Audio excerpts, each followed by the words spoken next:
Good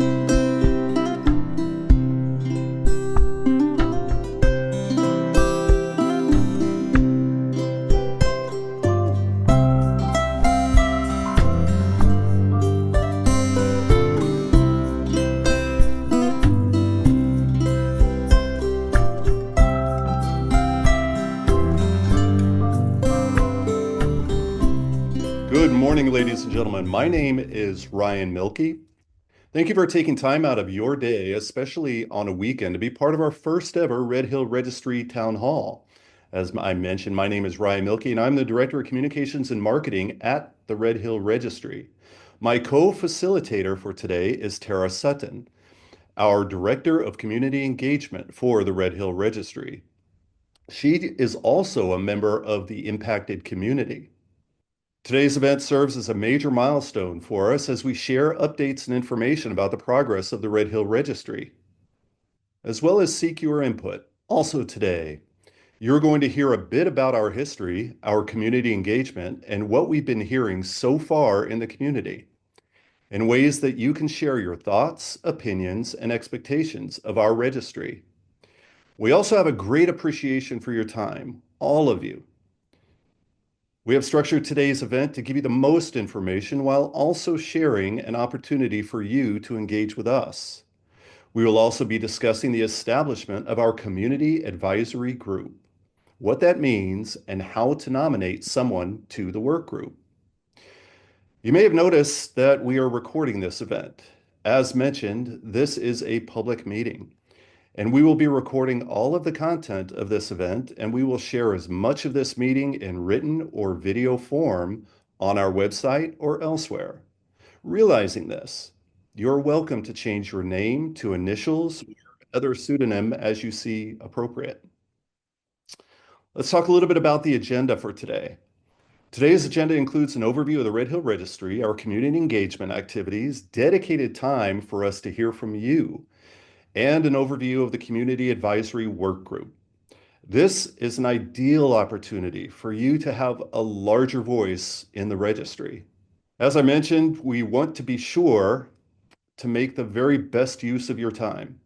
In that same intention, we ask that all of our participants practice cordiality with other attendees to ensure that they also have time to speak and to share their manao. One of the ways that we are assisting this is to mute everyone except the one that is recognized to speak. Now, if you'd like to speak, the way to do this is to raise your hand by clicking on the raise hand icon. You can find the icon at the bottom of your toolbar. Look at the bottom of the Zoom window for your toolbar. Find and click the React button. Then find and click the raised hand button.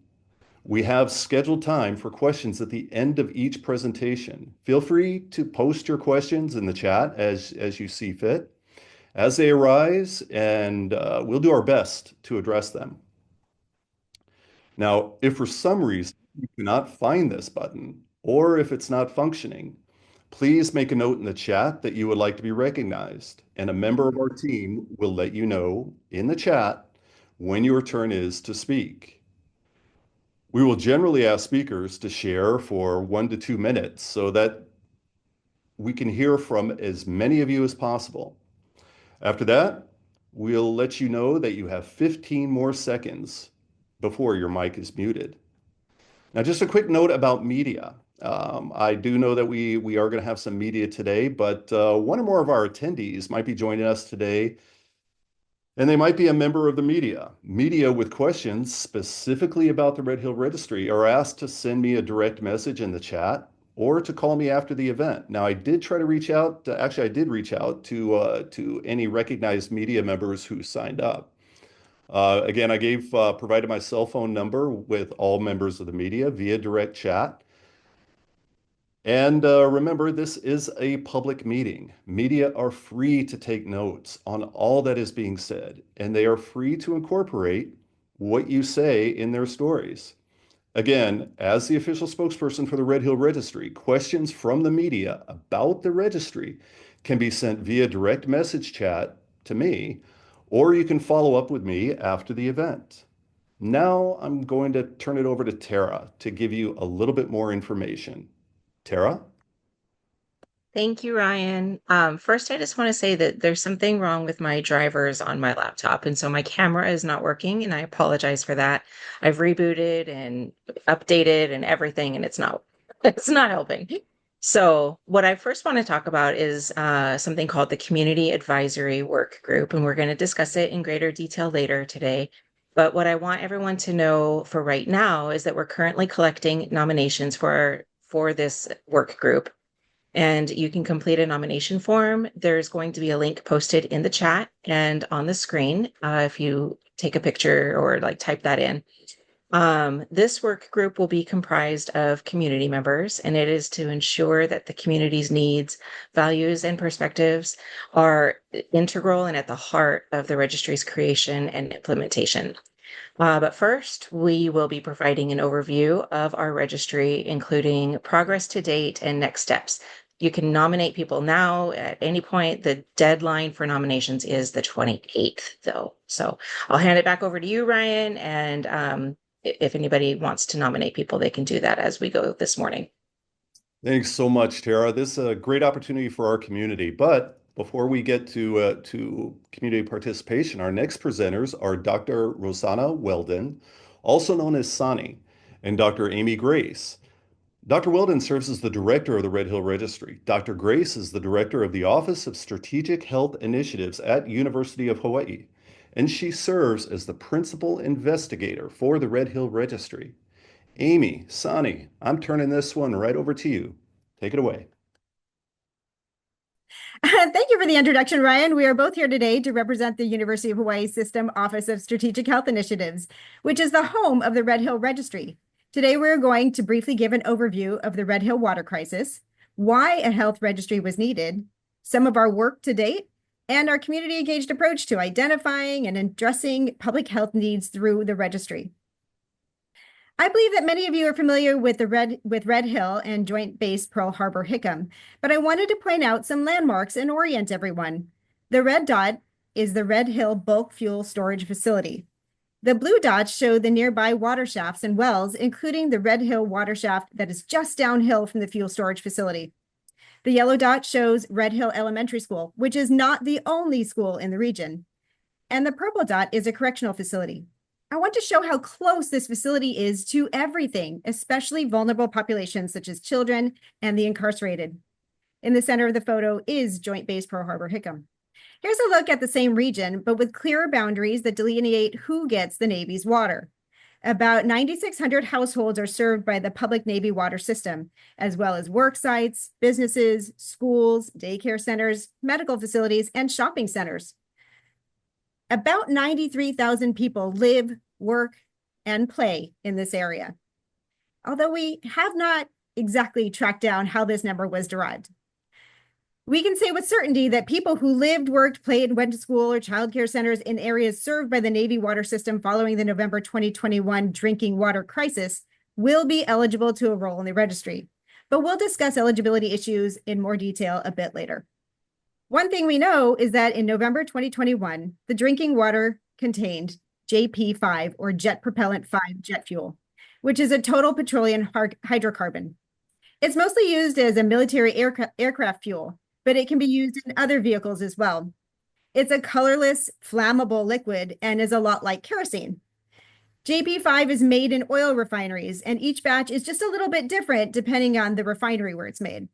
But it is comprised of thousands of hydrocarbon components and some additives, including de-icing chemicals, such as diagme.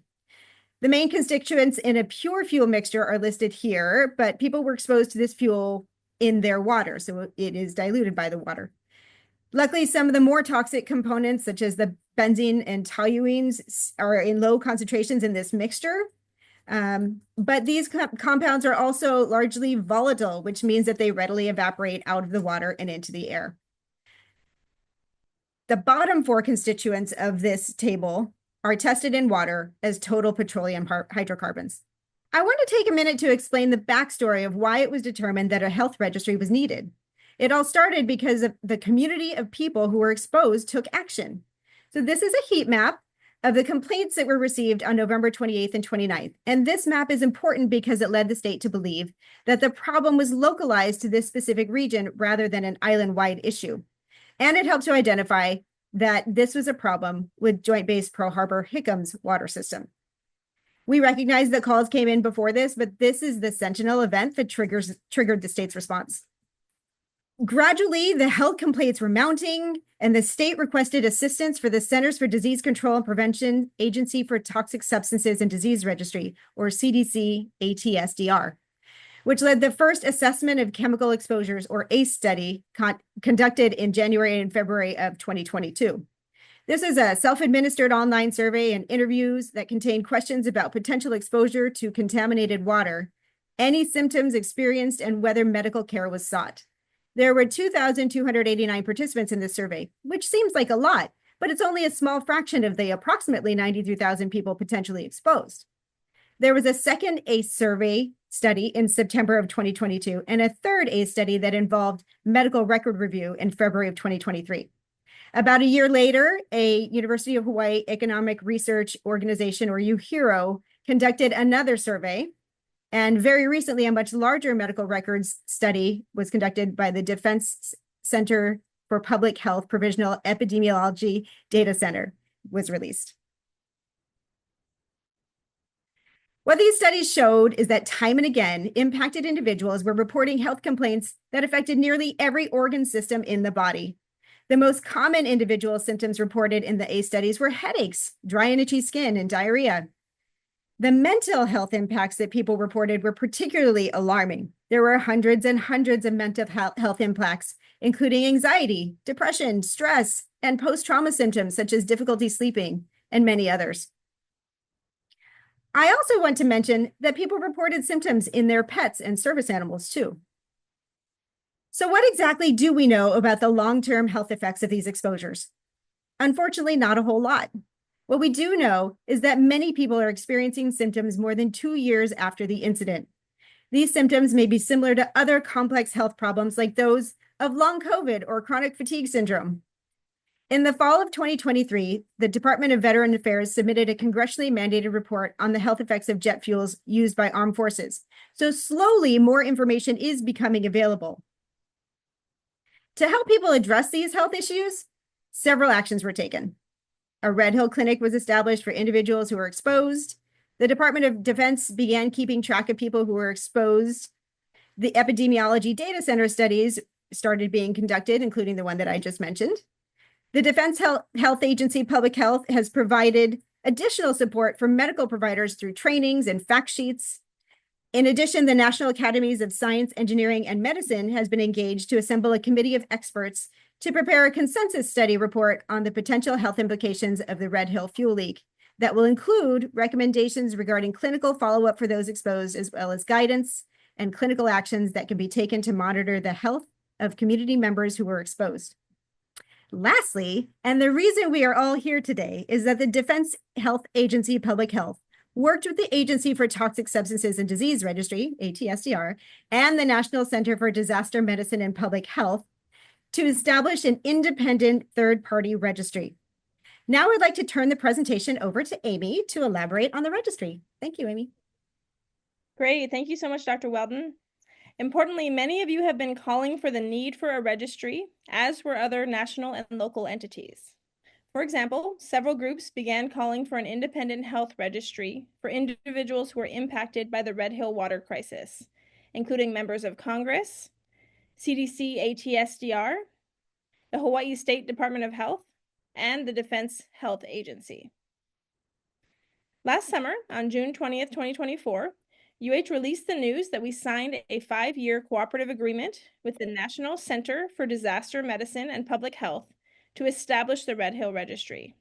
Importantly, we also presented to the Community Representation Initiative, or CRI, that same day to share the news with the community. It has always been a priority of ours to try to work in lockstep with the community each step of the way. We are often asked who is paying for the registry. For the sake of transparency, yes, essentially the funding is from the Department of Defense, or DoD. They were held accountable and were tasked with, quote, cleaning up the mess, unquote, which includes infrastructure, environmental remediation, and human health. That being said, there are several layers between DoD and UH. The cooperative agreement is administered through the Henry M. Jackson Foundation on behalf of the National Center for Disaster Medicine and Public Health, or NCDMPH, as we mentioned, at the Uniformed Services University of the Health Sciences, or USIS. NCDMPH works to advance the nation's medical and public health readiness for disasters and has established the Joint Disaster Medicine and Public Health Ecosystem, which allows for quick mobilization of medical and public health partners across the nation to serve specific roles deemed necessary to respond to public health and medical disasters. UH was admitted as a member of the ecosystem this past spring, and in recognition of its engagement in the local community, as well as experience in public health and environmental science, we were asked to act on the need to establish the Red Hill Registry. UH received a $27.2 million award over 5 years, with $4 million in the first planning year. That may sound like a lot, but we put in significant funding in the budget for hiring staff, including aiming to hire many from the community, as well as community incentives to participate in the registry. So that takes up a lot of the funding. To begin, I want to briefly explain what a registry is, so that we're all on the same page. A registry is essentially a system or database designed to collect, store, analyze, and disseminate important information about individuals affected by a specific condition, event, or exposure that is suspected of being associated with adverse health effects. Oftentimes, a registry allows opportunities to connect registered individuals to needed services. Current registries include those managed or co-managed by federal government agencies like the Centers for Disease Control and Prevention, or CDC, such as the National Cancer Registry. Registries can also be managed by state government agencies, universities, groups of hospitals, nonprofit organizations, and even some private groups. We are very thankful to have received much needed guidance from the Flint Registry in Michigan as another community-driven registry managed by a university, which tracks health and development impacts resulting from the Flint water crisis. The Red Hill Registry, like the Flint Registry, is a grassroots effort to empower residents by connecting them to critical support services and educational resources, while also documenting the ongoing health effects of the crisis. The Red Hill Registry will be independently managed by the University of Hawaii. At its core will be the needs and voices of our affected community. We plan to take a whole person approach to create a registry that reflects the full range of support that participants may need. I want to emphasize that a registry is about people. It's about people. It also means that the success of the registry and its ability to collect the important data needed to address knowledge gaps about the long-term health effects of exposure to jet fuel depends on the impacted population being willing to enroll. The goals of our registry are to connect the community to needed services by developing a referral program with the community that may include resources related to healthcare, social services, and other programs that we'll discuss later. We will also provide educational materials to the community, public, and specifically to healthcare providers. What we are hearing from the community is that now that they may be living anywhere across the United States or even the world, their healthcare providers may not be familiar with what happened at Red Hill or consider the possible health consequences from it. Through questionnaires, we will also track participants' health status and gather information on how fuel exposures may impact health. Above all, and we're so grateful you're here today, we want to hear from affected community members, those with military affiliation as well as civilians, and experts about how this registry can best serve the Red Hill community in the coming years, no matter where individuals and families are in the world. We are hoping that the registry facilitates a sense of community and belonging. It is also important for us to discuss what we will not be able to do as part of the registry's efforts. Other than providing participant incentives for completing questionnaires, we do not give out money or grants or checks. We cannot reimburse anyone for anything such as housing displacements due to the water crisis. We work hard to maintain our independence, which means that we are not affiliated with any lawsuits or pending legal action regarding Red Hill. Although we are funded by DoD, we are not managed or governed by DoD or the Navy. We are not affiliated with any individual health insurance plans or involved in reimbursements for needed healthcare services.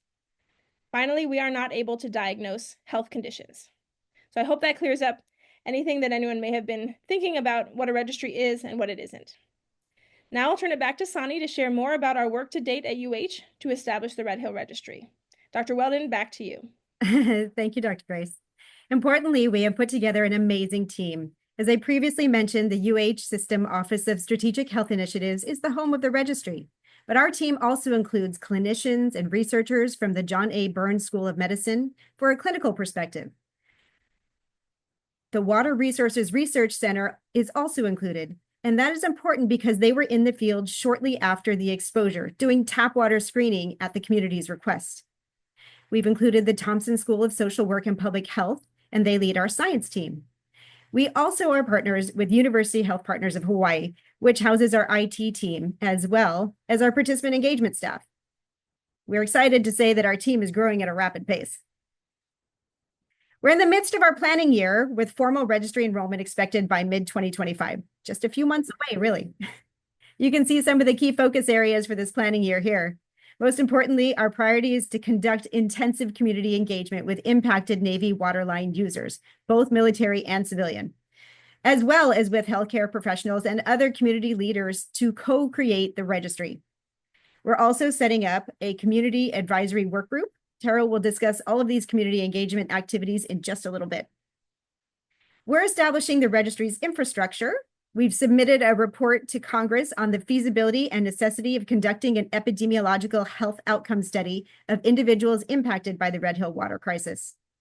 We've also been designing our strategies for recruitment and enrollment, which are related to our public communications and media strategies. We've been deeply engaged in understanding the literature around jet fuel or hydrocarbon exposure and health effects, and other activities that contribute to scientific planning so that data collected by the registry will be rigorous for scientific analysis.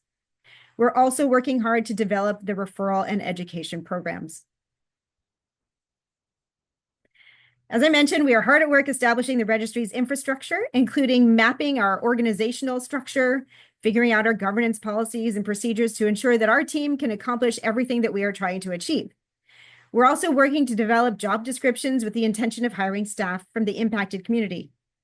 We're building our website, creating our IT infrastructure for secure data and consent management, and researching the best ways to manage delivering incentives to participants who complete future surveys. One of our first tasks was to prepare a report to Congress on the feasibility of conducting an epidemiological health outcome study. The 2024 National Defense Authorization Act required a feasibility report to be submitted to Congress by the end of 2024. This report required us to jump right into the issues to explain what happened, as well as recruitment strategies, methods for assessing health outcomes, data analysis, identifying exposures and eligibility, providing resources and education. We concluded that epidemiological health outcome studies are both feasible and necessary for understanding the potential long-term health outcomes resulting from exposures, and we are intentionally designing the registry to be a repository for data for future research. We submitted the report to Congress on time in September 2024, and you can access it on our website at www.redhillregistry.org in the News and Reports tab. We've also placed a link to the report in the chat for your convenience. We've been working on various strategies to connect with impacted community members. Immediately after we entered the cooperative agreement for funding, we set up a website that included an email-based sign-up system for individuals to receive updates on the registry's development. We've also established a data sharing agreement with DoD to receive email contact information for about 30,000 DoD-affiliated individuals exposed to JP5 as a result of the Red Hill water crisis.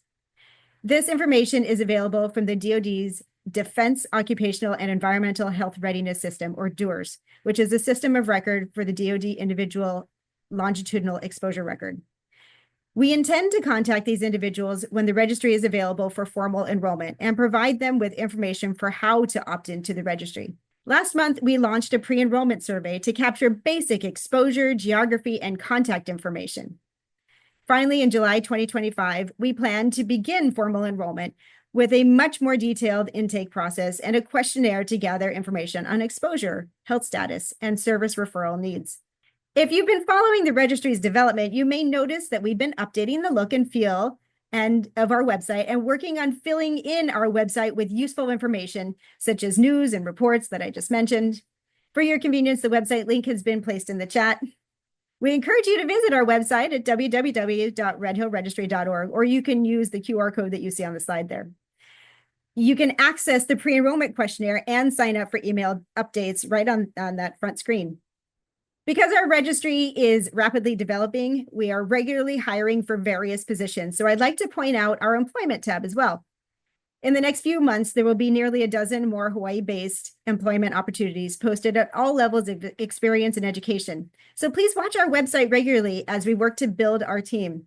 It'd be amazing to have people on the registry team who have personal experience with the Red Hill water crisis. Speaking of the website, I would now like to turn it back over to Ryan, who can talk about our communications and media strategies.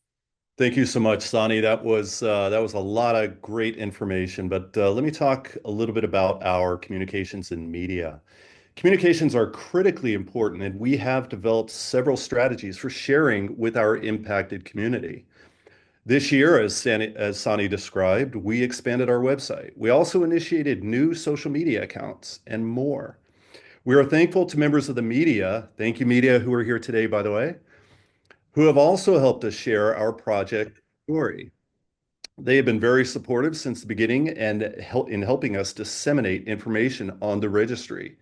And we are continuing to develop relationships with the media. Now we are taking long strides toward improving access to information about news and events through social media. Social media will become an even greater part of our communications throughout 2025. As we draw closer to the formal launch of the registry, we will post information that our community and media and stakeholders can rely on. We have recently started accounts on Instagram, Facebook, X, and Threads. We hope you and your family and friends will follow us to help share information about the registry on these social media platforms. You can find us at Red Hill Registry. Information about how to find us on social media has been placed in the chat. We've sent more press releases in the last 60 days than we have since the start of our project. That number is continuing to grow. If you have not already, we urge you to sign up to receive updates on our website at www.redhillregistry.org or when you see us at various events.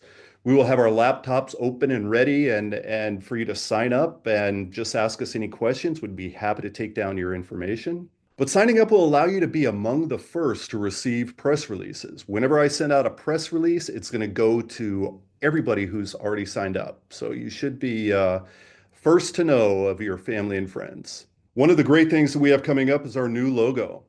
Our community was a big part of this. As some of you may be aware, we held focus groups and large-scale community questionnaires. Both of these were opportunities for us to garner information from our community about the images and ideas they feel are important and appropriate for our Red Hill Registry logo. We have shared those ideas with a local professional designer who I believe is also on this call somewhere. We hope to receive options for logos in the coming weeks, and I look forward to further community input as we finalize our logo. You'll also be hearing about our events or general information about our project on the radio, as we plan to initiate podcasts and video productions in 2025 that will provide you great and various voices from people throughout our community, hopefully some of the folks who are on this call, who are part of our collective registry efforts. Now, back to you, Sani, for more information about our registry's progress. Thank you, Ryan. Our science team, led by the Thompson School of Social Work and Public Health, has been conducting a literature review of impacts of jet fuel on health, including to identify where there are gaps in the existing knowledge, such as the effects of JP5 on women, children, and older people. They are providing the registry with the scientific expertise needed to design our surveys, including our pre-enrollment screening questionnaire that launched in December 2024. They will be further developing a full baseline questionnaire that will incorporate community feedback, including anything that may be shared here today. In February, the Scientific Advisory Workshop will convene to draw upon the expertise of exposure scientists, toxicologists, and epidemiologists so that we can have the most comprehensive and useful questionnaire possible. Our referral team is diligently working on developing the referral program. They are currently considering and selecting referral software platforms to connect future enrollees to services and resources. They're gathering information on lessons learned by meeting with other national registries, such as the Flint Registry, World Trade Center Health Registry, and Katrina Registry, to learn about their referral programs and best practices. Leadership roles of this team have medical experience that is invaluable for providing clinical input. In addition, focus groups were held with professionals and clinicians to gain their perspectives on a referral program. At the core of our referral program is listening to the community's needs based on focus group and survey responses and trying to find ways to honor those needs. The Water Resources Research Center has been hard at work developing tools for our education program. They launched the Red Hill Information Hub at redhill.hawaii.edu in 2022, long before the registry was funded, as a resource for compiling and sharing general information, data, and tools regarding Red Hill, which, by the way, is also known as Kapukaki. They're working hard to expand this site with even more resources. A link to the Info Hub has been placed in the chat now so that you can visit that site as well. They're also working to understand how the jet fuel may have moved through the water system by analyzing patterns in existing data. They're developing qualitative analyses and some maps to see if there are patterns of potential exposure. Their recent efforts involve creating an interactive story map to visually present the history, context, exposure timeline, and response efforts related to the Red Hill water crisis. As you can see, we've been very busy over the past few months. In the coming months, we will continue to build the registry in preparation for our launch this summer. This will include ongoing hiring. We'll be focused on hiring our participant engagement staff who will help with enrollment, survey administration, and the referral program. Ideally, we would like to hire individuals who are from the impacted community, as we've said several times today. We're also looking at streamlining the process for delivering incentives to individuals who enroll in the registry and complete the questionnaires. We're working on finalizing our IT, data security infrastructure, and scientific study instruments or questionnaires. We will be continually sharing communications through various media and conducting community engagement. And we will continue to develop our referral program and network to support participants. I'd like to turn back to Ryan now for a brief question and answer session. Great. Thank you so much, Sani. I really appreciate that. Again, lots of great information there. But for the next 10 minutes or so, we welcome questions that would help clarify what we've presented thus far. As a reminder, if you'd like to speak, you may use the raise hand icon within the React button on the bottom of our Zoom screen. You may also post your questions in the chat. And it looks like Richard Wagner has his hand up. Yeah, I had a quick question. So you open the registry up in the summer, you try to you register people, and ideally you got 93,000, so they claim people we need to get on the registry. Assuming we do that or a portion of that, and you get all people registered and you get all the information and data in there, then what does this instrument do? Then you put it on the shelf and wait. Somebody needs information from it, or is it an ongoing thing that lives in perpetuity? I can answer part of that. One of the major reasons for developing a health registry is to be the repository for data so that scientists can request the data to ask specific questions about whether there are links between exposure and health effects or exposure and other kinds of effects, depending on the information that we collect in our questionnaire. We certainly have hopes that we can follow this population over a long time, although at the moment we only know about the 5 years of the registry. So we're going to collect as much information as we possibly can so that it can be useful to be able to answer those questions about links between health and exposure. Okay, thank you. Yeah, and just to follow up on that, while we do have 5 years of funding, we're really all very thankful that many members of Congress are very supportive of this project and are very committed to seeing it last as long as possible in perpetuity. And so we're very hopeful that this will continue to be a resource both, as we mentioned, for tracking health outcomes, but very importantly for also connecting the impacted individuals to services over time as those may evolve. And we want to keep listening to the community on how we can best make sure that what we're providing is what is actually needed. Thank you. Back to you, Ryan. Looks like there's a question in the chat. Yes, there is. Thank you so much. We do have another question here by Mandy. Mandy asks, just wondering if UH is the only one contributing to the info on the site, or are you allowing BOW or EPA the ability to share information on the site? So I'll turn that one over to Sani. Sani, can you answer that one? I might need a little clarity on the question. When you say site, do you mean the website? Because at the moment, only UH is putting information on our website. Oh, okay, great. She says yes, just this site. Great, super. Okay, do we have any other questions coming in? Yeah, Ryan, Meredith Meredith has Wilson her hand has her raised. hand up. Okay, Meredith, what is your question for us? Sure. Thank you guys for so much for being here and doing this, especially for the call for epidemiological study. But my question is everything self-reported, or is there any opportunity, because sometimes it's hard for us to dictate and share our medical history all in one go. So is there any opportunity to actually share the medical records themselves?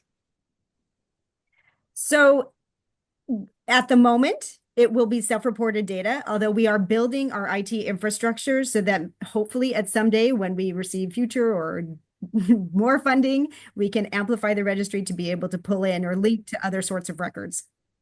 But all of that, of course, would be based on consent. Yep. Meredith, does that answer your question? Yes, sorry. Yes, it does. I think obviously, yeah, with consent.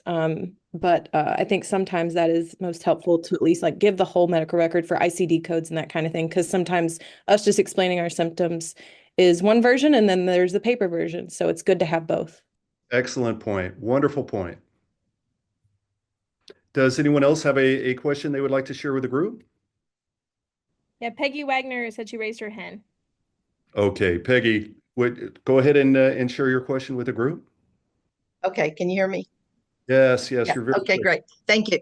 Thank you all for this very important work. It's pretty amazing that this is getting done, and we wish you all the success. We live in a community affected by the water. We lived here before the water spill. We still live here. Iroquois Point, Capelina Beach homes, over 1,400 homes, so thousands of people. We've lived through dealing with the Navy. For those who aren't familiar, this is a community owned by the Navy. It's old Navy housing, Barbers Point housing. The Navy still owns all the houses, all the infrastructure, the roads, everything, and they provide the water. Iroquois Greystone has a long-term lease with the Navy to maintain the houses and what all that they do here. So, initially the Navy denied that they provided the water to us, although we pay our water bill to the Navy. I mean, this is history, most of you probably know. The Army said yes, Navy said no. Anyway, long story short, through all of this, in one of the presentations, you said the Navy was cleaning up the mess. I'd like to know, first of all, is most of your data from chemical analysis and water testing in the homes, is it from the Navy? And do you trust what the Navy has told you? Because I have personally witnessed them coming in the homes testing, and I can tell you a lot about what they do and don't do. They have not followed up with any kind of repairs in the house. They have not changed any piping. They have refused to test hot water heaters. Capelina will not test them. The Navy will not test them. They point fingers at each other. They have flushed out homes and put the water in hoses out in the yards. They didn't test the soil. I mean, there's a whole lot to it. So I just wonder if most of your testing results come from what the Navy says. And yeah. I just want to be clear, actually, that the registry itself is not doing any environmental testing at all. So we will, I mean, the testing that the Navy has done will be one piece of a larger exposure assessment, but also will be really important to gather information from individuals who were exposed about how they were exposed, how long they were exposed. You know, was it in a swimming pool or was it in the shower? Or did they cook with it? You know, all that sort of detailed exposure information that we want to gather from participants, where we will, consider the environmental data that is out there, but also we want to hear from you specifically the ways that you were exposed and how intensely you may have been exposed. Okay, I guess my bottom line is we're going to say one thing, that we were exposed and we have these health issues, and the Navy is going to say, oh no, we tested, they don't have fuel in their line. I mean, this has been going on for what, 3 years now, 4 years now? And I think I speak for probably a lot of people, the frustration of that.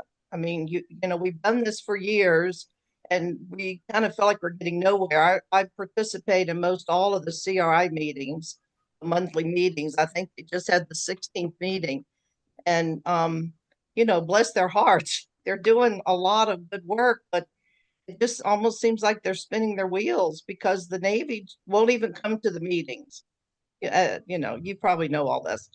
So I just speaking for community people here and trying to get involvement. I hope you understand and realize the frustration that we all feel. That are we really going to get anywhere, and is this really going to make a difference? Which I believe it will, and I hope it will. So I just wanted to express that. Peggy, Thank I you. appreciate everything that you're saying so much because, you and I both filled our glasses and all but said cheers, right? And drank Right, this right. water. So yeah, the everybody on the registry team is definitely aware that the testing is, limited. As far as what kinds of water tests were taken at the time of exposure, as well as any kind of biological samples of people who were exposed. And so that is one of the challenges that the registry acknowledges that we're going to have to face. But at the same time, we're taking something that we learned from a recent conference on health registries, where a lot of different registries all came together and kind of talked about, tips for each other. And one of the things that was presented about is an exposure informed approach, where we know that if you are in this area, especially at this particular time frame, and we're going to talk more about this inclusion window and whatnot, but we know that there was exposure. Being able to define like the amount of your exposure, the how much fuel did you drink, or was there anything else that you drank? Those limitations exist, and we're going to have to acknowledge that and work off of what the community gives us as far as like Sonny was saying, were you swimming in the water? Did you play at the splash pads with your grandkids or kids? Did you cook with it, shower in it? um, all of that kind of stuff is going to help us, but we're taking that exposure informed approach so that we know everybody here, yes, you were on this water line. We know you had an exposure. Yeah, and just to reiterate that, we are really here to trust you, to listen to you. We really appreciate those concerns. That's really important. And, again, the DoD did provide the funding, even though it went through a little bit of a circuitous route to get to us. So the DoD has provided this funding to care for the impacted population. And so that's really important, I think, as we think about the services that we provide and how we do it. We really want to be hearing from you and think of us really as a resource for you. So we're here to, as much as we can, partner with you, be your advocates, but we don't represent, as you know, the Navy or the DoD ourselves. We are, running independently, so appreciate that.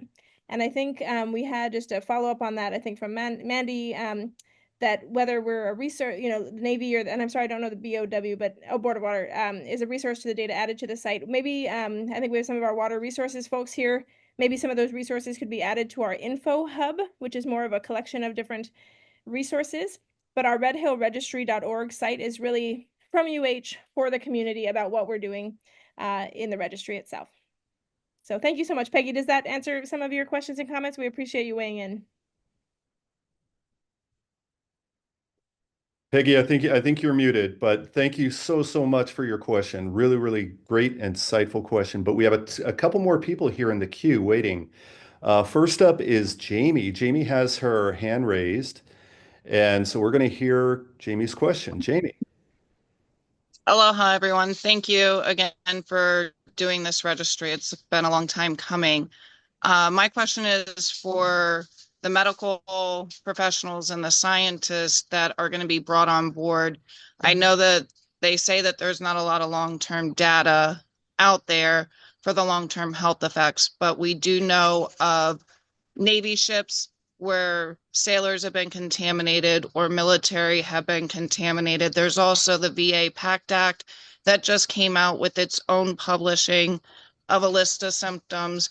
And there is information out there. Are the medical professionals and the experts that are being brought on going to take that data in with our self-reporting and our own medical records once we're able to share those, if we are, in order to help the registry move along and then take in some of the guidance, such as what's happened with Camp Lejeune and their long-term effects, because they were exposed to some of the, may not be JP5. We know there was more than just JP5 we were exposed to.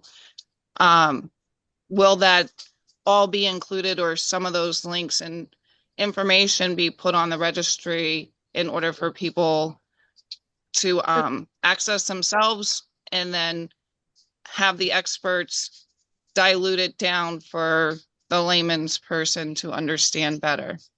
You are completely right that there is existing literature, maybe not necessarily on JP5 specifically, or, but other hydrocarbons for sure. One major difference between a lot of the literature that exists and this exposure is that typically jet fuel is not ingested. And so this route of exposure might be a little bit, it might be associated with some different health effects. We are not entirely sure yet, but we're definitely, absolutely. I did mention in the science section that we've been spending a lot of time on literature review, and that's really important for us to develop the best possible questionnaire for us to assess what you are experiencing in terms of health effects. And then we'll be able to see whether how many people are experiencing the kinds of things that people experience from the more common dermal and inhalation exposures that are experienced mostly in the occupational setting at the workplace, and often with populations of men. So a lot of the studies that do exist are a little bit limited because they're not so generalizable to women or children or developing fetuses, so there are definitely still unknowns there that still need to be answered. Is that helpful?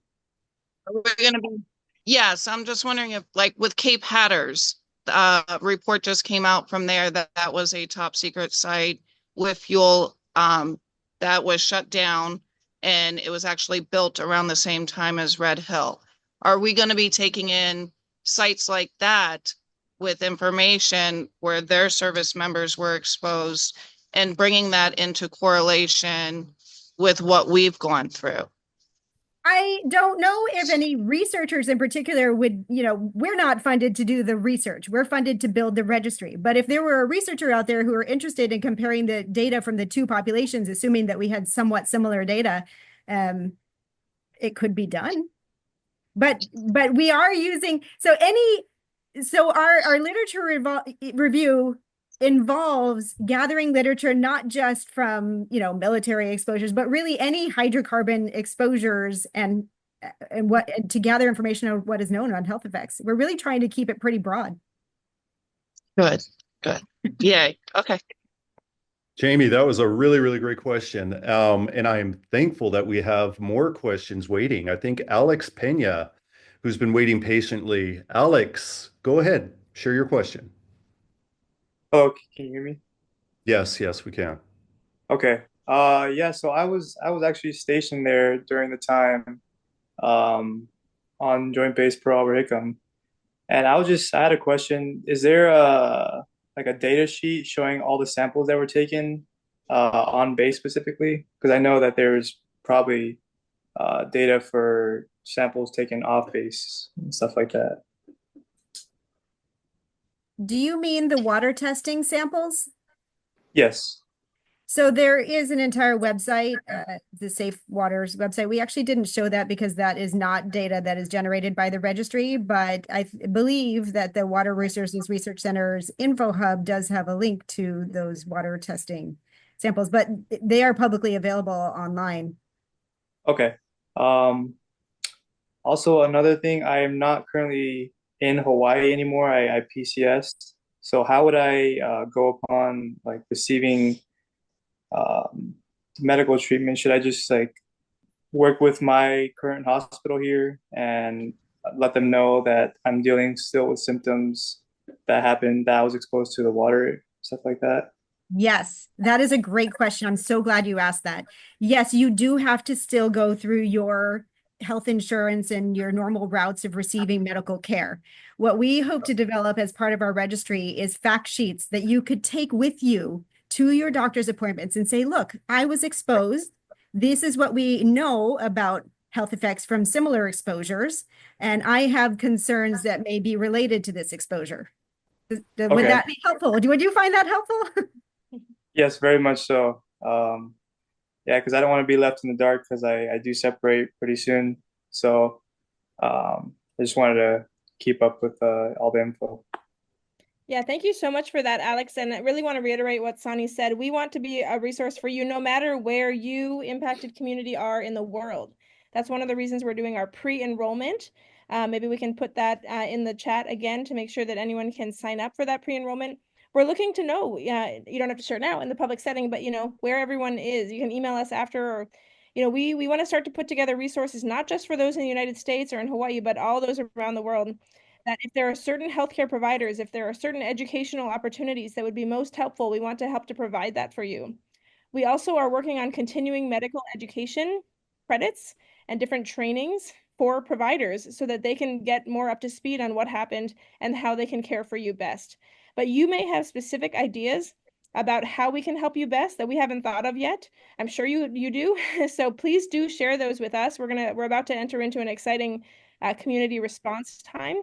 So please do share that with us, because that's why we're here. That's why we're with the community, because we want to hear from you how we can make this a better resource for you no matter where you are in the world. So thanks so much for sharing that, Alex. Of course, thank you guys for your work. Alex, that is such a super, super helpful question, and I'm sure you're not alone. I'm sure there are a lot of people, if they're not on this call, they're elsewhere, and they share your same situation. That's why it's so important, as both Amy and Sani mentioned, to pre-enroll. Please, pre-enroll. Go to our website at www.redhillregistry.org and just click on that beautiful banner that's right there, and you can pre-enroll right away. Jamie has a great comment, and she says we have impacted family as far as Germany. Yes, Jamie, we have seen some of our community relocate around the globe. So that's why reaching out, sharing, and it's we're doing everything that we can to do it on our side. If you have friends who you might have worked with here locally who have relocated and may not have been engaged with us or may not have heard of what we're doing, please share our information with them as well. We know our military community is very tight knit, and they do stay in contact after they relocate elsewhere. So the more information sharing that takes place, the better off we all are. So let me see. Do we have any other questions here? I just wanted to confirm, Peggy, you mentioned a form. If we could share, do you mind mentioning which form that was? Sorry if I didn't catch it. Oh, the fact sheets. Yes. Okay. Thank you. Go ahead, Sonny.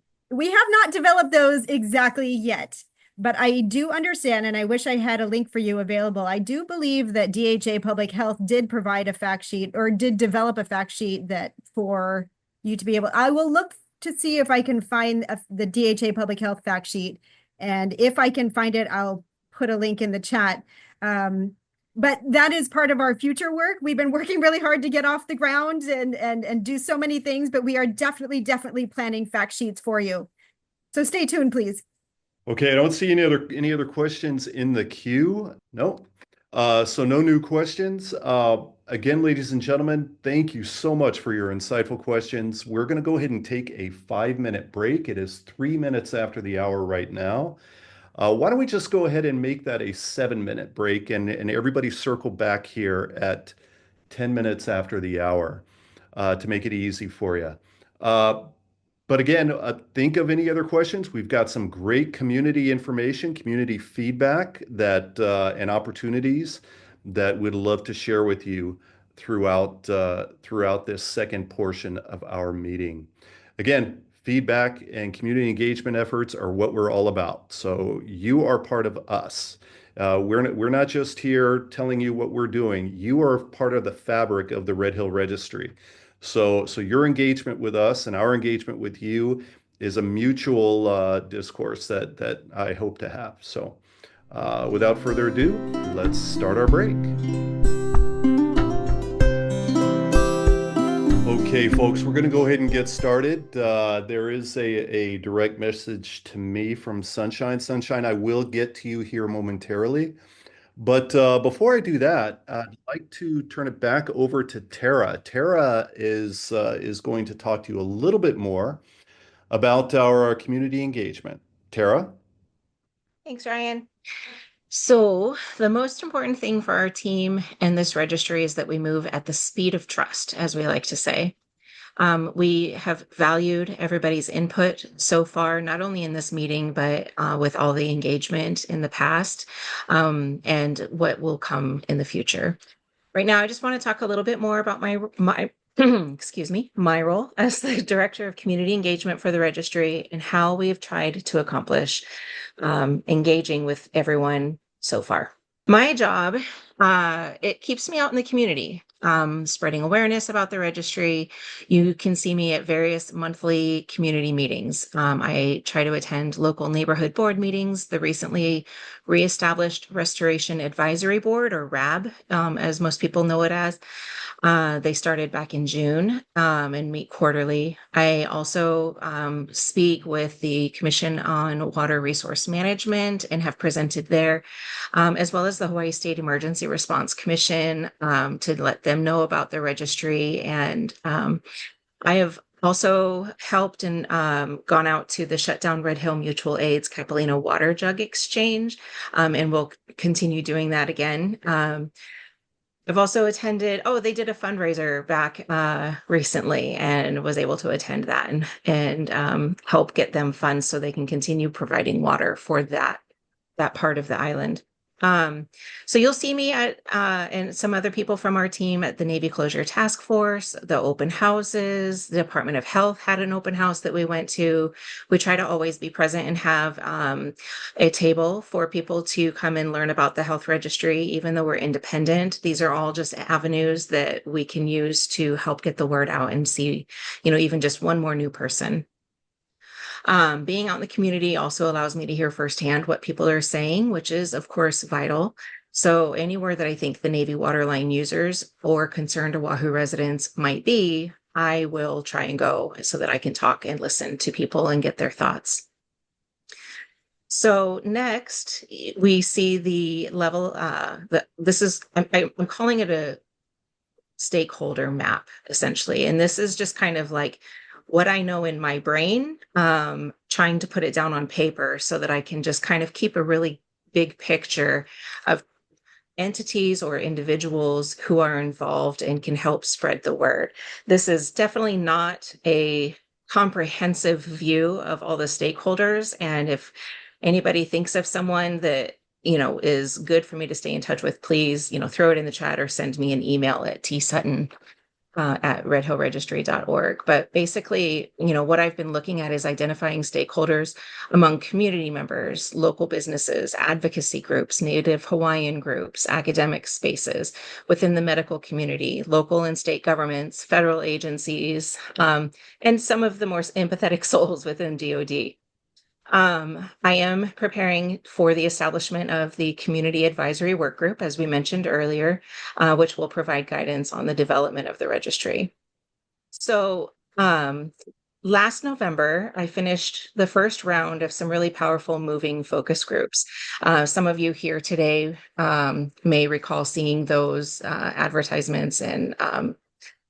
So basically, the conversations from those groups included impacted community members, people who were directly exposed to the contaminated water, as well as people who were impacted because they live on Oahu and they're concerned residents, but may not have been directly exposed. We also had a group for professionals who responded to the water crisis or provided support to those who are affected.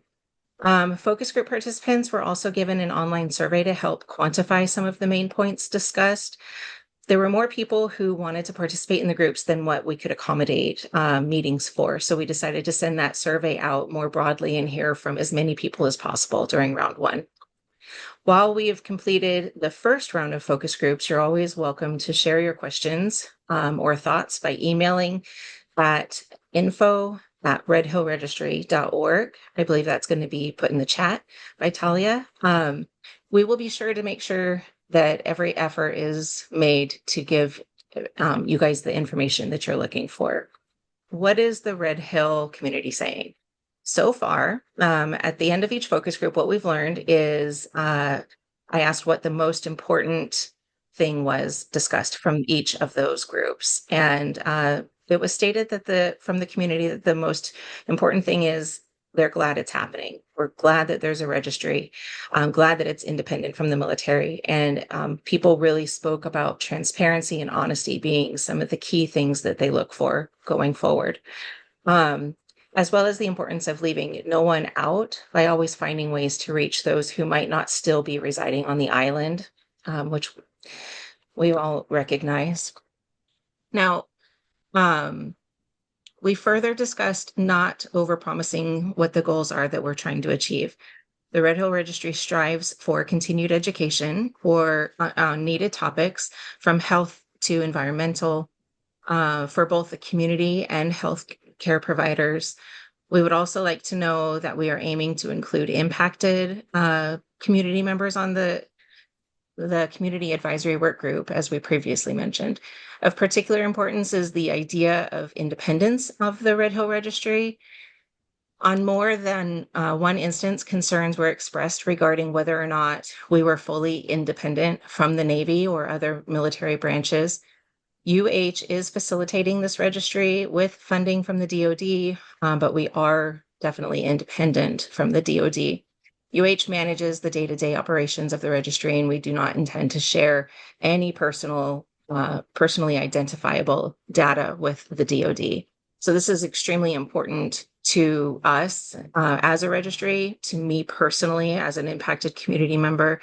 And we want you to be able to rely on us as a trusted source of information. So please help us share this message. One of the main functions of this registry is to provide needed referrals and resources across a variety of topics. So the word referrals gives a certain thought. If you go to your doctor and they give you a referral, it implies access to that provider. So I just want to address what it means in the context of a registry. Referrals are not necessarily formal referrals that you might get from your healthcare provider. Rather, it's the provision of resources, education, support to impacted community members, as well as healthcare providers who may be caring for the community. I just want to make that distinction, and we can answer questions to that if anybody has some. We're also hearing from our Red Hill community members during the focus groups and in the survey responses that the following topics and categories are referral and resources that are desired. So overall categories such as healthcare topics, some social issues, employment topics, housing topics, and education related needs, such as how our children's education was impacted, not just the educational programs that we can provide. So these are things being shared by our community. As you can see on the slide, healthcare topics reported include a long list of head to toe symptoms and issues referenced by the community as either acute or sudden issues experienced at the time of the water crisis, and some issues that have become chronic or more long-term that continue to this day. Examples of commonly shared healthcare topics include things about toxicology, dermatology, ear, nose, and throat, neurological issues. Topics pertaining to social issues shared by the community include a range of, health advocacy to community trauma support to education, just understanding the history here of Hawaii and military presence. And also in the socials section, people have really expressed wanting to have a space where impacted community members can connect with other impacted community members in order to have a space to talk story and continue building this sense of community that we all have with each other. So that is something that we're also looking at. So continuing on the slide, we have topics that our community shared as needs in the categories of employment and housing and education. Employment topics shared with members of our team range from topics pertaining to employee rights, as well as re-entering the workforce due to maybe your health affecting what you're able to do for employment. Housing topics shared include information on water filtration systems, as well as how to maintain a safe home environment today. Education-related needs that were shared range from learning and behavioral difficulties, especially as noted in, the children, to re-entering education as an adult, now that your life may be different. We are listening to our Red Hill community members and are really thankful to everyone who participated in these focus groups and surveys so far. So, education needs. Various wants and needs have been expressed by members of the community through these focus groups. What we learned is that we need as we consider programs that we can provide, we are considering a range of audiences for each program and formats. So community members have asked for educational materials for themselves that include topics presented in podcast, videos, maintaining a social media presence, providing opportunities for communities to connect with each other in support group type settings. Healthcare providers, we want to have, these fact sheets or brochures, continued medical education credits that is something that is provided, state by state based on individual state needs. And so that's something that we're looking at as Hawaii. Obviously, there's a bit of toxic exposure happening here, and we are looking at having things that we can provide for providers here on island to understand, toxic exposure more readily. Also, topics include Hawaii's history, cultural education, trauma-informed care, including cultural trauma training, environmental health indoors and outdoors, legal protections for survivors and healthcare providers, blueprints for crisis management should something like this ever happen again somewhere else, and they can have a more inclusive, they can have a better response than what happened here in those initial days. Finally, we are not forgetting the impact to our pets. We're taking information that is provided on how pets were impacted as well, and we want to be able to provide information on that. Here we want to just acknowledge that there are going to be challenges. This registry it's the road's not paved for us per se.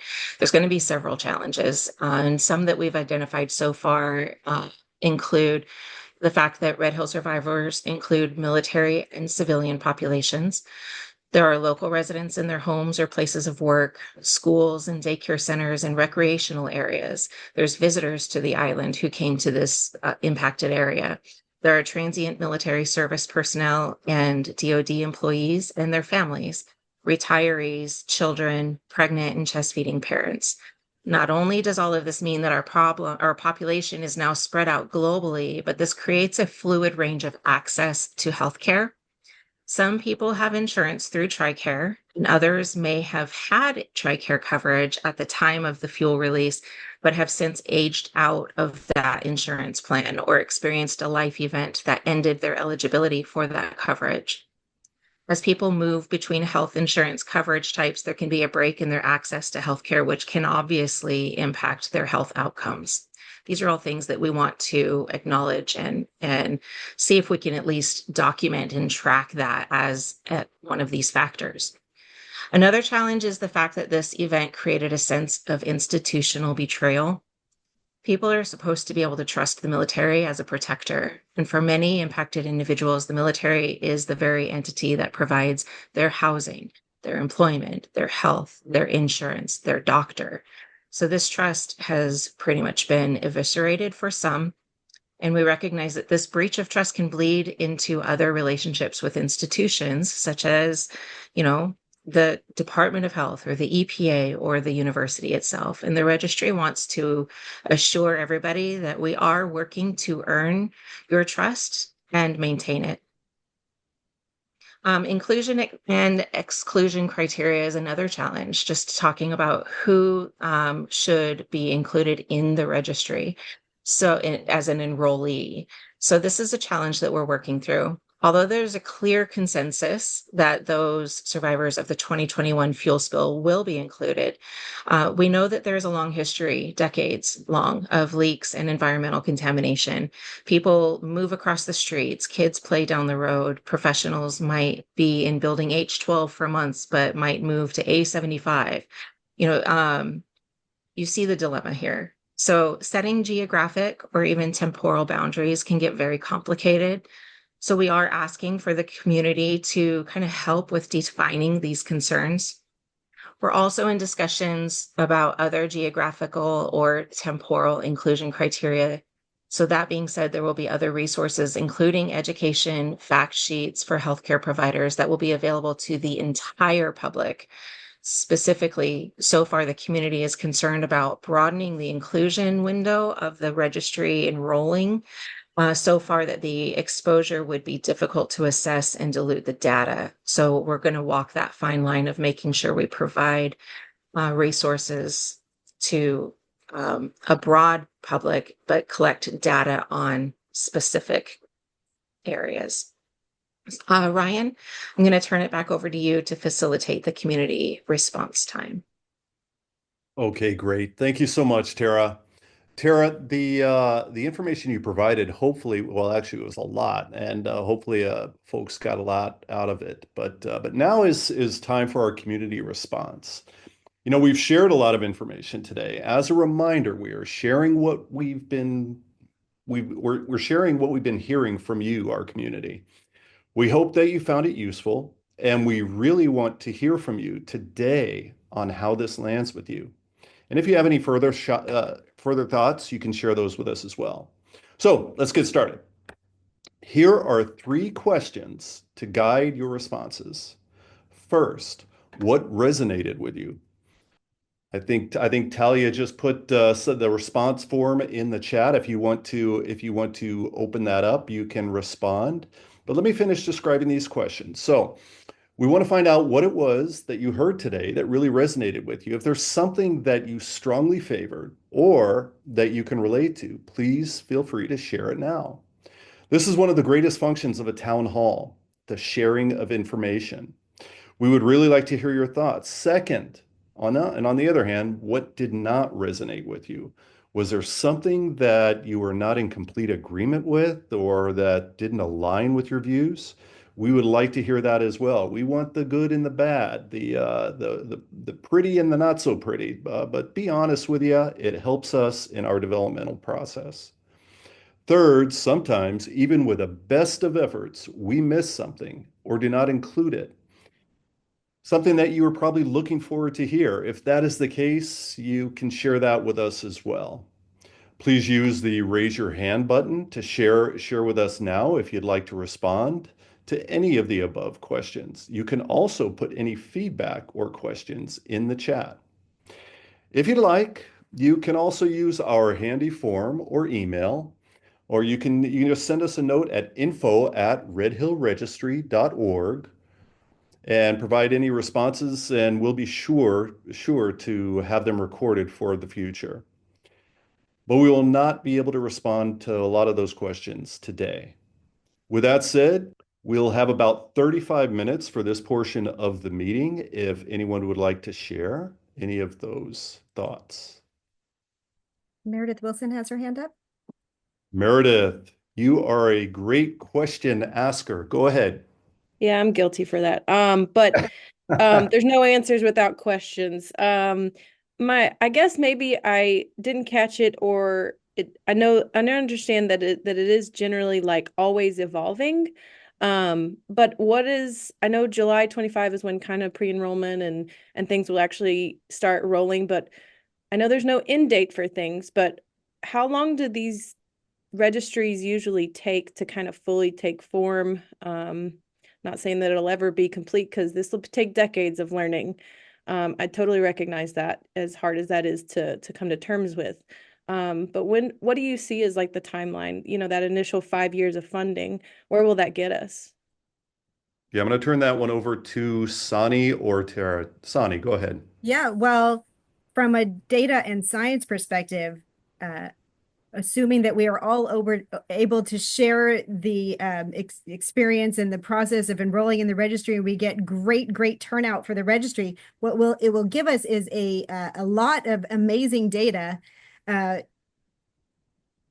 even with the first baseline questionnaire. So we're planning to launch the baseline questionnaire in July 2025. And, some epidemiological studies are as small as like a couple hundred participants. We have the potential to enroll thousands, tens of thousands of participants, which would be such a rich data set for anybody who is looking to link exposure with health outcomes or exposure with other outcomes that we ask about. And so really, even with just the one time point, the baseline questionnaire, we can already start looking at the scientific questions that can be answered. And so, I mean, I can't make any promises exactly because the scientific process can take a long time. But, we hope to have some really rich data within the first year after enrollment is available. But then we're planning so much more after that. Is that satisfying? Are you looking for something different? No, thank you. I recognize that. I know it's kind of hard to ask for a specific number, but it's been 3 years, and I know this takes a long time.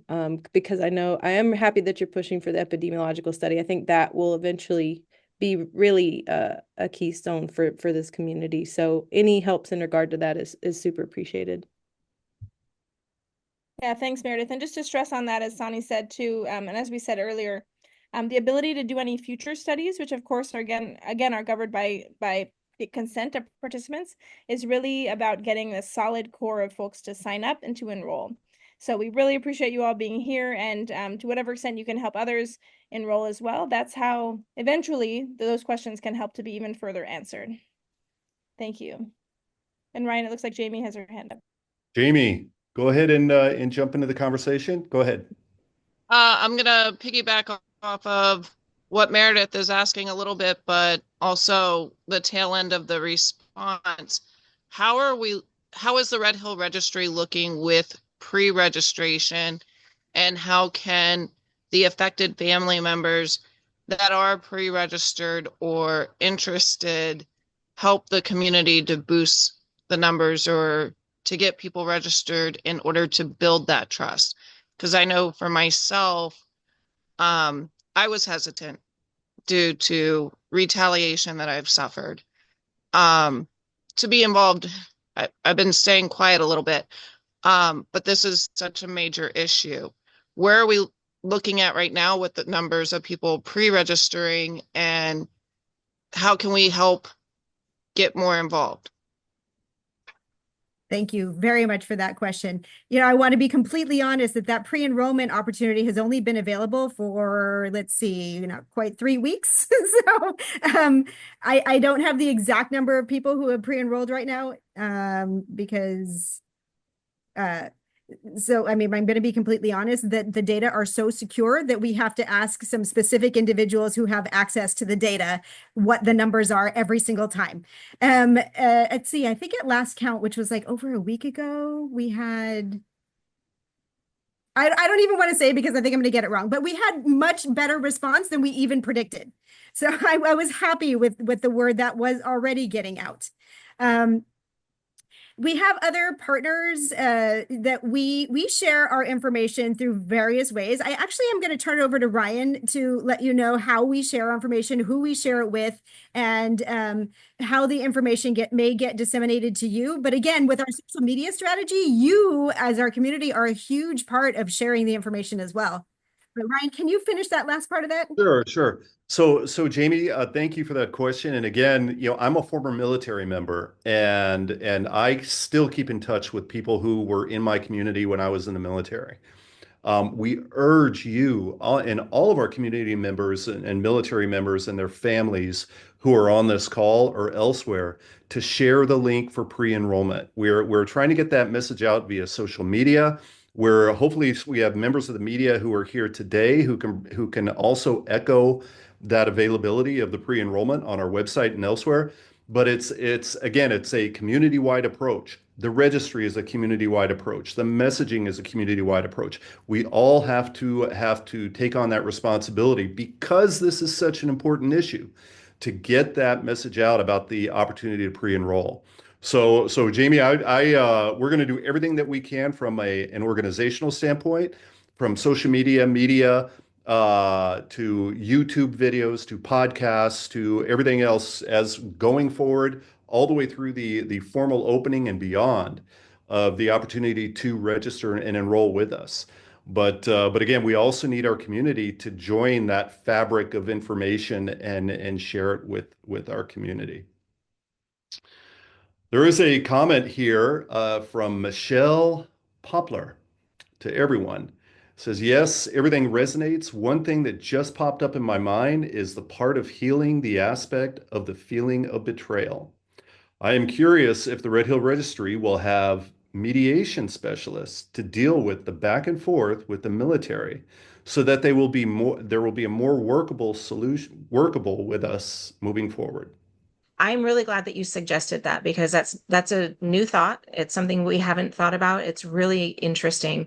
So is it okay with you, Michelle, if like I add that to, the things that have been suggested and we can look at the feasibility of that going forward? Awesome. Thank you.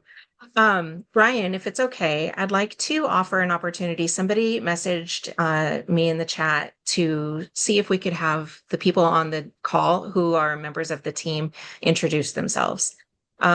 So I realized that we didn't do a broad introduction of everybody at the beginning. So my name is Tara Sutton. I'm the Director of Community Engagement. I did get a chance to introduce myself, but Stephanie, I don't think we've had you introduce yourself. Can you go next? And then Yes. other team members, you can pop in after. Hi, everyone. I'm Stephanie Wagner. I am the referral manager for the Red Hill Registry team. So I'm going to be helping design and building registry and referral network to help meet the needs of this community. So I've been with the team since mid-November. So I'm very honored to be here. I'm also an affected community member. I lived with my parents, Peggy and Rick Wagner, who are on this call at their home in Capulina Beach Homes in 2021. I'm now in Honolulu, but I lived on the water line at that time and very involved and honored to be here to do this work to help our community. Thank you. I suppose I'll go ahead and go next. My name is Ryan Milkey. I'm the Director of Communications and Marketing for the Red Hill Registry. I do see some familiar names on the registration list who might know me from my prior life. I worked at University of Hawaii West Oahu, also worked at the Office of Hawaiian Affairs. I also worked at a PR agency in town, and I've been doing corporate communications my entire career. I love community engagement. It's really what drives me, and getting together with the media to help share that message. So our media are our allies, and a lot of times media aren't really up to date on what we are doing or other organizations are doing. And I want to do what I can to make sure that they get all the information that they need and that we are as transparent as possible. So next, I'll give it to Sani. Thanks, Ryan. I am Sonny Weldon. Most people also see me in real life as Rosanna Weldon, but most people call me Sonny. I am the director of the Red Hill Registry. I am also a faculty member of the Office of Public Health Studies at the University of Hawaii at Manoa. I specialize in environmental health sciences, specifically environmental epidemiology. Maybe we could also have some of the behind the scenes folks. I know you're seeing Jason Monson sharing his screen. Jason, can you introduce yourself?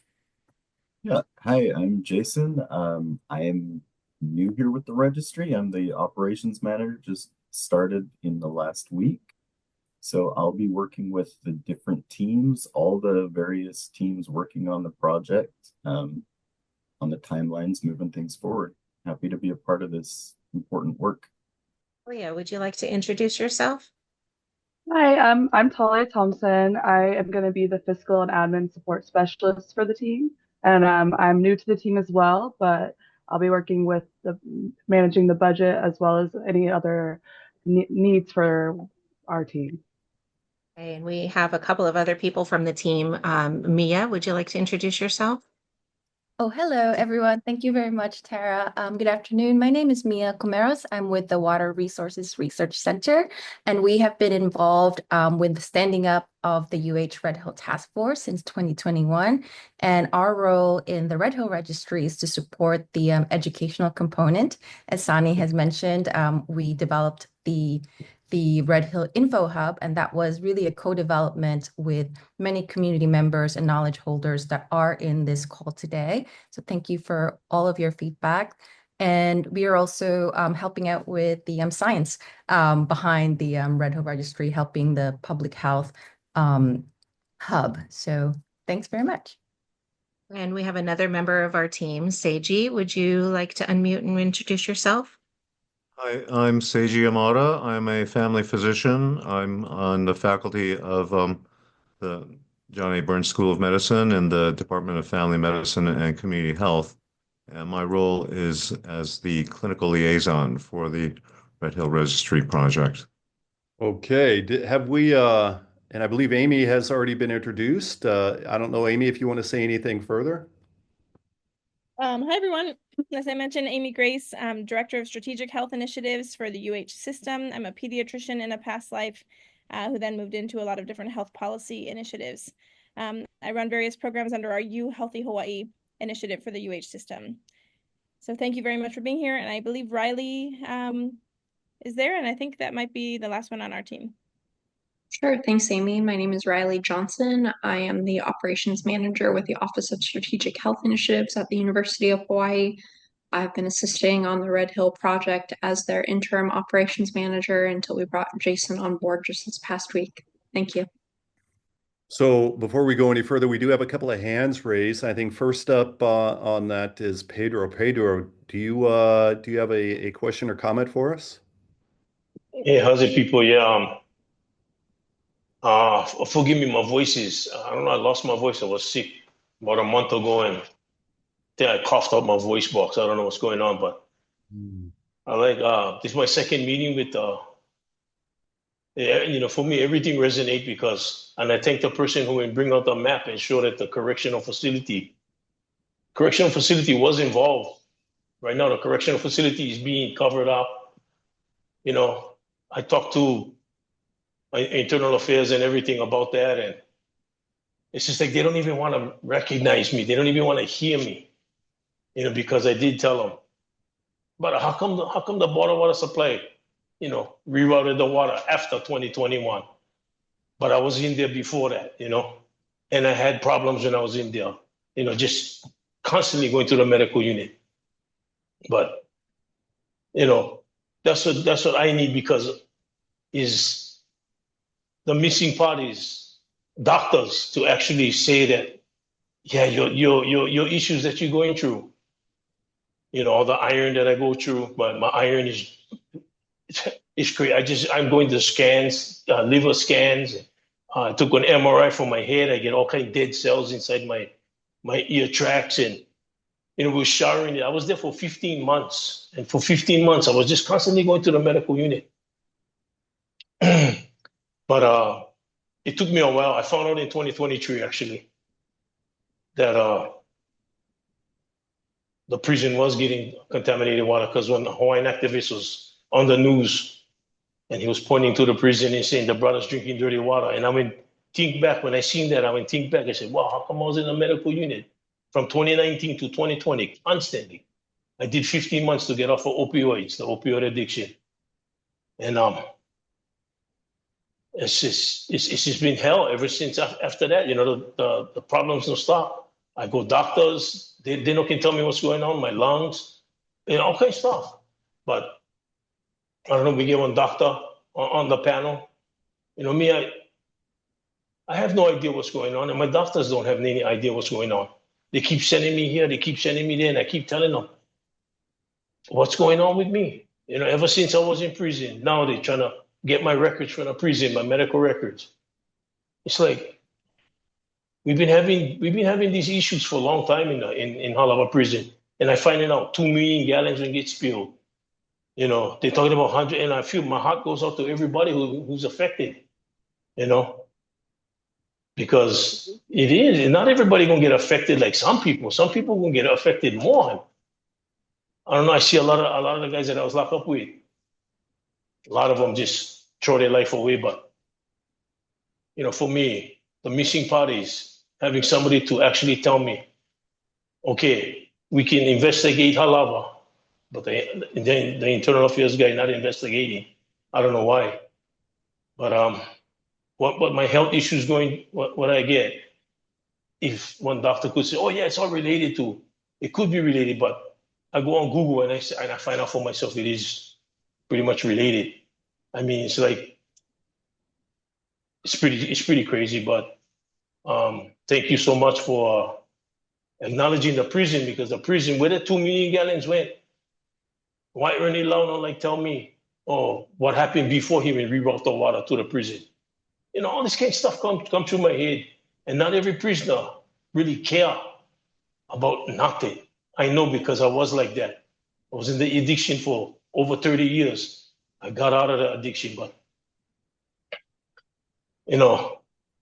it just breaks my heart to hear all these people getting affected by something simple that could have been evaded, all these things, if they moved the stuff out of the tanks where the water was. Because they knew, and I told Ernie Lau this. I told Ernie Lau, brother, come on now. You guys they was blowing dynamite up, and we could feel them in the prison every day for 30 years. I was in prison off and on for 30 years. I said, every time they blow up dynamite, the prison just rattle. And I found out the facility was right on the hill, right on the side of the prison where the map said. And I was like, holy smokes. Who would allow stuff like that? So this is a big circle. To me, it's a big circle of incompetence on a lot of people's part. Because for everybody who's suffering, I pray for all you guys that can get better. I ask the Lord every day to thank you for waking me up and help me with my sickness and all this kind of stuff. But thank you so much for having this meeting, and I appreciate all you guys. Thank you so much, Pedro. I really, really appreciate your not only today provided wonderful insight for everyone, and just from on my behalf, thank you. So much mahalo for you and sharing that experience that a lot of us didn't have. So thank you. So we've got another hand raised. I'm going to turn it over to Richard. Richard, go ahead. Yeah, thanks. I just had a quick question or just a clarification. Building this registry, we want everybody, right, in the registry that was exposed or possibly exposed or passed through any of that stuff, right? Because people that were sick and the people that had skin rashes, lost pets, they get it. But the people that weren't initially affected, they poo-poo the whole thing. And no, I'm not on the lawsuit. Nothing's going to happen. Yeah, I wasn't sick. I don't know what the big deal is. So, but we still want all those people in the registry, right? Yes. You are 100% correct. Yeah. In order for the registry to truly reflect the 93,000 people who live, work, and play on the water line. We have to hear from not only those with the major medical impacts, but also the people who are like, I don't really think I was affected, but I know I'm on the water line. We have to hear from both. Otherwise, the registry will only look at one end of this pendulum that won't give an accurate picture of everybody. So it's critical. It's just as critical for us to hear from people as yourself, Richard, like you're describing. And then like, I know I have ongoing migraines. So like people like me, and then, the full range, it's critical. Thank you so much. So I think we still have a little bit more time to hear from those who are on the call and maybe talk about your experiences with the fuel leak. If anyone wants to share, we still have about 10 more minutes for responses. If you folks want to share your comments, your experiences, what you went through, and again, you're not only helping us, you're helping everyone else who either is getting educated on what happened or they experienced a lot of what you went through as well. So does anyone else have any other comments or concerns or questions? Well, then I'd like to turn it over to Tara to discuss our new forthcoming community advisory group. Tara.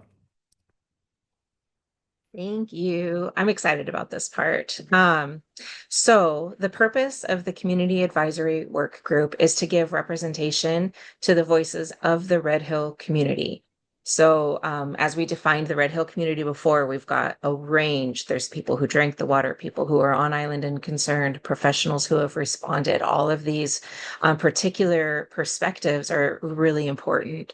So as we look for nominations from all of you, we're hoping that the work group will represent, quite a range of perspectives from the community. We're looking at the Native Hawaiian perspective, exposed individuals from military, from non-military families, concerned local residents, stakeholder organizations, and people who were recommended by those stakeholder organizations. So it's quite a list. We will ensure that the community's needs, values, and perspectives are at the heartbeat of the registry's creation and implementation. The work group will guide the registry's outreach, contribute to program design, and provide feedback to ensure accountability and transparency, which is important to all of us. This will be a collaborative role focused on ensuring that the registry serves as a trusted resource for the impacted community.